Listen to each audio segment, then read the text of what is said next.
ಈ ವಿಡಿಯೋದಲ್ಲಿ ನಾವು ಒಂದು ಬಸವನ ಹುಳ ಮತ್ತು ಒಂದು ಮೊಲದ ನಡುವೆ ನಡೆಯುವಂತಹ ಓಟವನ್ನ ನೋಡ್ತಾ ಇದ್ದೇವೆ. ಆನಿಮೇಷನ್ ನೋಡಿದಾಗ್ಲೇ ನಮಗೆ ತುಂಬಾ ಸ್ಪಷ್ಟವಾಗಿ ಬಸವನ ಹುಳ ಮೊಲಕ್ಕಿಂತ ತುಂಬಾ ವೇಗವಾಗಿ ಸಾಗ್ತಿದೆ ಅನ್ನೋದು ಸ್ಪಷ್ಟವಾಗುತ್ತೆ. ಆದ್ರೆ ಫಿಸಿಕ್ಸ್ ನಲ್ಲಿ ನಾವು ಈ ಮಾಹಿತಿಯನ್ನ ಒಂದೇ ಚಿತ್ರದಲ್ಲಿ ಹೇಗೆ ತೋರಿಸಬಹುದು ಅನ್ನೋದನ್ನ ತಿಳಿದುಕೊಳ್ಳೋಣ.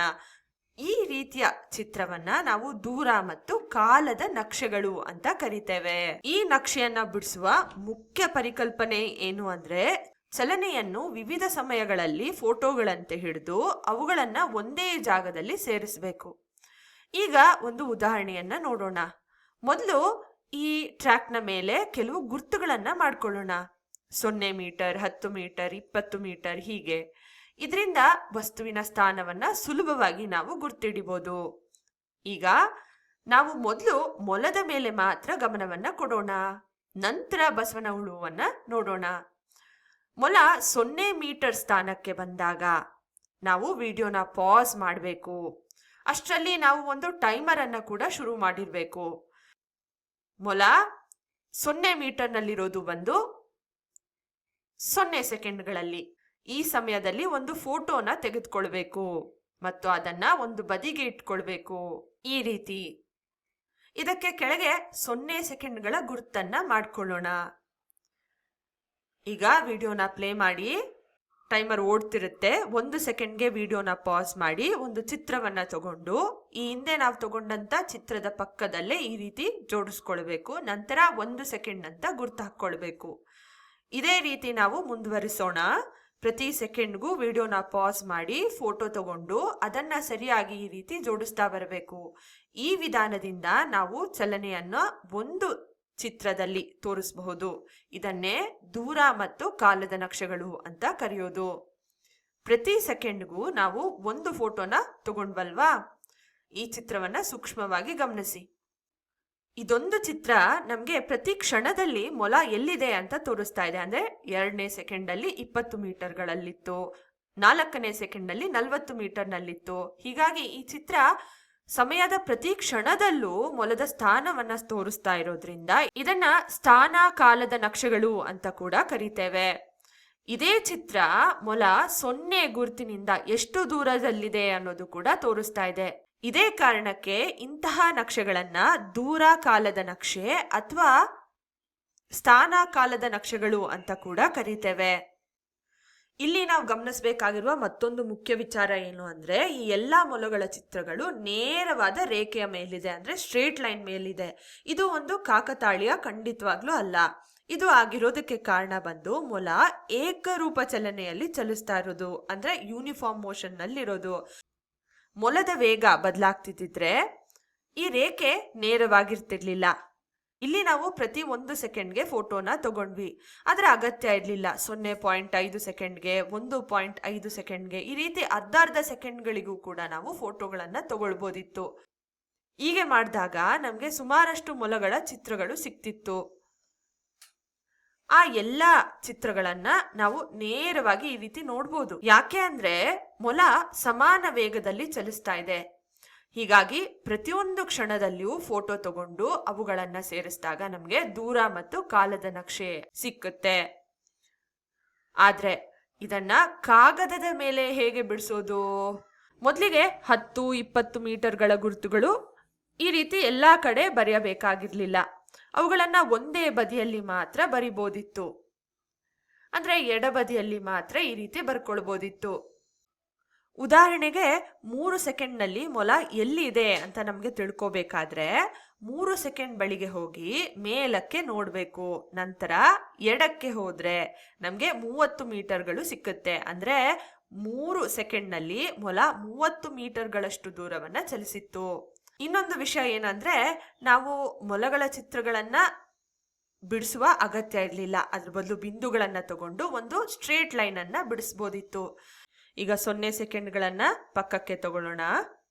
ಬ್ಯಾಕ್ ಗ್ರೌಂಡ್ ಅನ್ನ ತೆಗೆದು ಹಾಕೋಣ. ಬ್ಯಾಕ್ ಗ್ರೌಂಡ್ ನ ಅವಶ್ಯಕತೆ ಇಲ್ಲ. ಅಕ್ಷಗಳನ್ನ ತಗೊಳ್ತೇವೆ. ಒಂದು ಅಕ್ಷ ಬಂದು ದೂರವನ್ನ ಹೇಳುತ್ತೆ. ಇದನ್ನ ದೂರದ ಅಕ್ಷ ಅಂತ ಕರೆಯೋಣ. ಪೊಸಿಷನ್ ಅಂತ ಕೂಡ ಕರಿಬಹುದು. ಮತ್ತು ಸಮಯದ ನಕ್ಷವನ್ನ ಇಲ್ಲಿ ತಗೊಳ್ಳೋಣ. ಇದು ಕಾಗದದಲ್ಲಿ ದೂರ ಮತ್ತು ಕಾಲದ ನಕ್ಷೆಯನ್ನ ಬಿಡಿಸುವ ವಿಧಾನವಾಗಿರುತ್ತೆ. ಅಂದ್ರೆ ಎಕ್ಸ್ ಅಕ್ಷದಲ್ಲಿ ಕಾಲ ಮತ್ತು ವೈ ಅಕ್ಷದಲ್ಲಿ ದೂರವನ್ನ ಪ್ರತಿನಿಧಿಸ್ತಾ ಇದ್ದೇವೆ.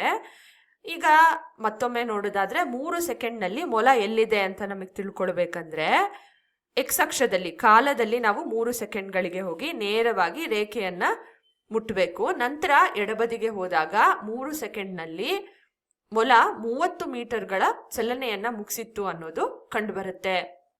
ಇನ್ನೊಂದು ಮುಖ್ಯವಾದ ಸ್ಪಷ್ಟನೆ ಏನಂದ್ರೆ ಈ ರೇಖೆ ಇದೆ ಅಲ್ವಾ, ಈ ರೇಖೆ ಬಂದು ಮೊಲ ಸಾಕ್ತಾ ಇರೋ ದಾರಿ ಖಂಡಿತವಾಗ್ಲೂ ಅಲ್ಲ. ನೀವು ಇದನ್ನ ದಾರಿ ಅಂತ ಭಾವಿಸಬಾರ್ದು. ಮೊಲ ಸರಳವಾಗಿ ಮುಂದೆ ಮುಂದೆ ಮಾತ್ರ ಸಾಕ್ತಿತ್ತು. ಈ ರೇಖೆ ಏನ್ ಹೇಳ್ತಾ ಇದೆ ಅಂದ್ರೆ ಬೇರೆ ಬೇರೆ ಸಮಯಗಳಲ್ಲಿ ಮೊಲ ಇದ್ದ ಸ್ಥಳಗಳನ್ನ ಮಾತ್ರ ಸಂಪರ್ಕಿಸ್ತಾ ಇದೆ.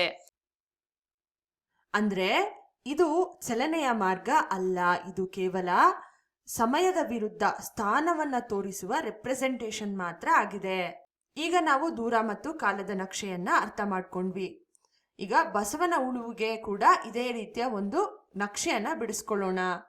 ಮತ್ತೆ ನಾವು ಆನಿಮೇಷನ್ನ ಪ್ಲೇ ಮಾಡಿ ನೋಡಿದಾಗ ನಮಗೆ ಇದರ ವ್ಯತ್ಯಾಸ ಕಂಡು ಬರುತ್ತೆ. ಅಂದ್ರೆ ಮುಖ್ಯವಾದ ವ್ಯತ್ಯಾಸ ಏನು ಅಂದ್ರೆ ಬಸವನ ಹುಳ ಮೊಲಕ್ಕಿಂತ ತುಂಬಾ ವೇಗವಾಗಿ ಸಾಕ್ತಾ ಇದೆ ಅನ್ನೋದು. ಆದ್ರೆ ಅದು ಕೂಡ ಏಕರೂಪ ಚಲನೆಯಲ್ಲೇ ಸಾಕ್ತಾ ಇದೆ. ಆದ್ರಿಂದ ಅದರ ಗ್ರಾಫ್ ಕೂಡ ನೇರವಾದ ರೇಖೆನೇ ಆಗಿರುತ್ತೆ. ಆದ್ರೆ ಅದು ಹೆಚ್ಚು ವೇಗವಾಗಿರೋದ್ರಿಂದ ಗ್ರಾಫ್ನಲ್ಲಿ ಸ್ವಲ್ಪ ಭಿನ್ನತೆ ಕಾಣ್ಬೋದು. ನೀವು ಸ್ವಲ್ಪ ಯೋಚನೆ ಮಾಡಿ ನೋಡಿ ಅದರ ಗ್ರಾಫ್ ಹೇಗಿರ್ಬೋದು ಅಂತ ಹೇಳಿ. ಈಗ ಮೊಲಕ್ಕೆ ಮಾಡಿದ ರೀತಿನೇ ನಾವೇನ್ ಮಾಡೋಣ, ಚಿತ್ರಗಳನ್ನ ತಗೊಳ್ಳೋಣ. ಈಗ 0 ಸೆಕೆಂಡ್ನಲ್ಲಿ ಬಸವನ ಹುಳ ಎಲ್ಲಿತ್ತು ಅಂದ್ರೆ 0 ಮೀಟರ್ನಲ್ಲಿತ್ತು. ಹಾಗಾಗಿ ಒಂದು ಚಿತ್ರವನ್ನ ತಗೊಳ್ಳೋಣ. 1 ಸೆಕೆಂಡ್ನಲ್ಲಿ ಎಲ್ಲಿದೆ ಅಂತ ನೋಡೋಣ. ಟೈಮರ್ನ ಪ್ಲೇ ಮಾಡಬೇಕು ಅಂದ್ರೆ ವಿಡಿಯೋನ ಪ್ಲೇ ಮಾಡಿ ನೋಡಿದಾಗ 20 ಮೀಟರ್ನಲ್ಲಿದೆ ಅನ್ನೋದು ಕಂಡು ಬರುತ್ತೆ. ಮತ್ತೊಂದು ಚಿತ್ರವನ್ನ ತಗೊಳ್ಳೋಣ. ಮೊಲಕ್ಕಿಂತ ತುಂಬಾ ವೇಗವಾಗಿ ಸಾಕ್ತಾ ಇದೆ ಅಲ್ವಾ. 2ನೇ ಸೆಕೆಂಡ್ನಲ್ಲಿ 40 ಮೀಟರ್ನಲ್ಲಿದೆ. ಮತ್ತೊಂದು ಚಿತ್ರವನ್ನ ತಗೊಳ್ಳೋಣ. ನಂತರ ಅದು ಫ್ರೇಮ್ನಿಂದ ಹೊರಗಡೆ ಹೋಗುತ್ತೆ. ಹಾಗಾಗಿ ಇಲ್ಲಿಗೆ ಚಿತ್ರಗಳನ್ನ ತಗೊಳ್ಳೋದು ನಿಲ್ಲಿಸೋಣ. ಇಲ್ಲಿ ಕೂಡ ಗಮನಿಸಬಹುದು ನೀವು, ಈ ಬಸವನ ಹುಳುಗಳು ಒಂದೇ ರೇಖೆ ಮೇಲೆ ಇದೆ. ಇದಕ್ಕೆ ಕಾರಣ ಬಂದು ಬಸವನ ಹುಳ ಕೂಡ ಏಕರೂಪ ಚಲನೆಯಲ್ಲೇ ಇರೋದು. ಈಗ ಮೊಲಕ್ಕೆ ಮಾಡಿದ ರೀತಿನೇ ಈ ಎಲ್ಲಾ ಬಸವನ ಹುಳುಗಳನ್ನ ಒಂದೇ ಒಂದು ನೇರ ರೇಖೆಯಿಂದ ಪ್ರತಿನಿಧಿಸೋಣ. ಈ ಹುಳದ ರೇಖೆಯನ್ನ ನೋಡಿದ್ರೆ ನಾವು ಮೊದಲ ರೇಖೆಗೆ ಹೋಲಿಸಿ ನೋಡಿದಾಗ ಹೆಚ್ಚು ಇಳಿಜಾರಿದೆ ಅಂದ್ರೆ ಹೆಚ್ಚು ಕಡಿದಾಗಿದೆ ಅಂತ ಹೇಳ್ಬೋದು. ಇದನ್ನ ನಾವು ಭೌತಶಾಸ್ತ್ರದಲ್ಲಿ ಸ್ಲೋಪ್ ಅಥವಾ ಇಳಿಜಾರು ಅಂತ ಕರಿತೇವೆ. ಅದೇ ಒಂದು ಪರ್ವತವನ್ನ ಊಹಿಸ್ಕೊಳ್ಳಿ ನೀವು. ಹೆಚ್ಚು ಇಳಿಜಾರಿದ್ರೆ ಅದನ್ನ ಹತ್ತೋದು ಕಷ್ಟ, ಅಂದ್ರೆ ಹೆಚ್ಚು ವೇಗ ಕೂಡ ಬೇಕಾಗತ್ತೆ. ನಾವು ನೋಡಿದ್ವಲ್ಲ ಬಸವನ ಹುಳುವಿನ ಪ್ರಸಂಗದಲ್ಲಿ ಅದರ ವೇಗ ಹೆಚ್ಚಾಗಿತ್ತು. ಅದೇ ಕಡಿಮೆ ಕಡಿದಾಗಿದ್ರೆ ಕಡಿಮೆ ಇಳಿಜಾರಿರುತ್ತೆ ಮತ್ತು ಕಡಿಮೆ ವೇಗವನ್ನ ಹೊಂದಿರುತ್ತೆ.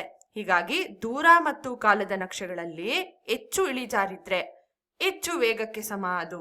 ಅದೇ ಕಡಿಮೆ ಇಳಿಜಾರಿದ್ರೆ ಕಡಿಮೆ ವೇಗವನ್ನ ಹೊಂದಿದೆ ಅಂತ ಹೇಳ್ಬೋದು. ಇದರಿಂದಲೇ ನಾವು ಗ್ರಾಫ್ನ ಅಥವಾ ನಕ್ಷೆಯನ್ನ ನೋಡಿದಂತೆ ಯಾವುದು ವೇಗವಾಗಿದೆ ಮತ್ತು ಯಾವುದು ನಿಧಾನವಾಗಿದೆ ಅಂತ ತಿಳಿಬಹುದು. ಈಗ ಕೊನೆಯ ಭಾಗವಾಗಿ ಇವೆರಡೂ ಕೂಡ ಏಕರೂಪದ ಚಲನೆಯನ್ನ ಹೊಂದಿತ್ತು. ಆದ್ರೆ ವಸ್ತುಗಳು ಏಕರೂಪದ ಚಲನೆಯಲ್ಲಿಲ್ಲ ಅಂದ್ರೆ ನಕ್ಷೆ ಯಾವ ರೀತಿ ಕಾಣುತ್ತೆ? ಬಸವನ ಹುಳದ ಪ್ರಸಂಗದಲ್ಲಿ ಮೊದಲಿಗೆ ಬೇಗ ಶುರು ಮಾಡಿ ನಂತರ ನಿಧಾನವಾಗಿ ನಂತರ ನಿಲ್ಲುತ್ತೆ ಅಂತ ಅನ್ಕೊಳ್ಳೋಣ. ಅಂದ್ರೆ ಮೊದಲ ಸೆಕೆಂಡ್ನಲ್ಲಿ 20 ಮೀಟರ್ ಚಲಿಸಿದೆ ಅಂತ ಅನ್ಕೊಳ್ಳೋಣ. ಮೊದಲ ಸೆಕೆಂಡ್ನಲ್ಲಿ 20 ಮೀಟರ್, ನಂತರ ನಿಧಾನವಾಗುತ್ತೆ, ಮುಂದಿನ ಸೆಕೆಂಡ್ನಲ್ಲಿ ನಿಲ್ಲುತ್ತೆ. ಅಂದ್ರೆ ಮೊದಲ ಸೆಕೆಂಡ್ನಲ್ಲಿ 20 ಮೀಟರ್ ಚಲಿಸಿದೆ, 2ನೇ ಸೆಕೆಂಡ್ನಲ್ಲಿ 40 ಮೀಟರ್ನ ಬದಲು ಕೇವಲ 10 ಮೀಟರ್ ಚಲಿಸಿದೆ ಅಂತ ಅನ್ಕೊಳ್ಳೋಣ. ಅಂದ್ರೆ 30 ಮೀಟರ್ನಲ್ಲಿದೆ. ಈಗ ಮುಂದಿನ ಸೆಕೆಂಡ್ನಲ್ಲಿ 5 ಮೀಟರ್ ಚಲಿಸಿದೆ ಅಂತ ಅನ್ಕೊಳ್ಳೋಣ. ಅಂದ್ರೆ 30 ಮತ್ತು 40ರ ನಡುವೆ ಕಂಡು ಬರುತ್ತೆ. ಇದೇ ರೀತಿ ಕಡಿಮೆ ಆಗ್ತಾ ನಿಲ್ಲುತ್ತೆ ಅಂತ ಅನ್ಕೊಳ್ಳೋಣ. ಇದು ಒಂದೇ ಒಂದು ನೇರವಾದ ರೇಖೆಯಲ್ಲಿ ಇರೋದಿಲ್ಲ, ಬದಲಿಗೆ ವಕ್ರ ರೇಖೆಯಲ್ಲಿ ಇರುತ್ತೆ.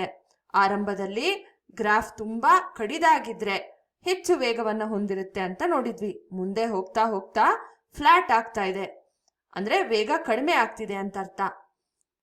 ಏಕರೂಪದ ಚಲನೆಯಲ್ಲಿ ನೇರವಾದ ರೇಖೆ ಇರುತ್ತೆ. ಹೆಚ್ಚು ಕಡಿದಾಗಿದ್ರೆ ಅಂದ್ರೆ ಇಳಿಜಾರು ಜಾಸ್ತಿ ಇದ್ರೆ ವೇಗ ಹೆಚ್ಚಾಗಿರುತ್ತೆ. ಅದೇ ಕಡಿಮೆ ಇದ್ರೆ ಅಥವಾ ಬದಲಾಗ್ತಿದ್ರೆ ನಕ್ಷೆ ವಕ್ರರೇಖೆಯನ್ನ ಹೊಂದಿರುತ್ತೆ ಅನ್ನೋದನ್ನ ನೋಡಿದ್ವಿ. ಈಗ ನಾವು ಸುಲಭವಾಗಿ ಬೇರೆ ಬೇರೆ ಸ್ಥಿತಿಗಳಲ್ಲಿ ನಕ್ಷೆಗಳನ್ನ ಬಿಡಿಸ್ಕೊಳ್ಬಹುದು. ವೇಗ ಹೆಚ್ಚಾಗ್ತಿರೋದು ಅಥವಾ ಹಿಂದೆ ಹೋಗುವಾಗ ಯಾವ ರೀತಿ ನಕ್ಷೆ ಬರುತ್ತೆ ಅಂತ ಹೇಳಿ, ಅಥವಾ ಚಲನೆ ಇಲ್ಲದಿದ್ರೆ ಹೇಗೆ ಕಾಣುತ್ತೆ ಅನ್ನೋದನ್ನ ಕೂಡ ಪ್ರಯತ್ನಿಸಿ ನೋಡಿ, ಮಜಾ ಮಾಡ್ಬೋದು.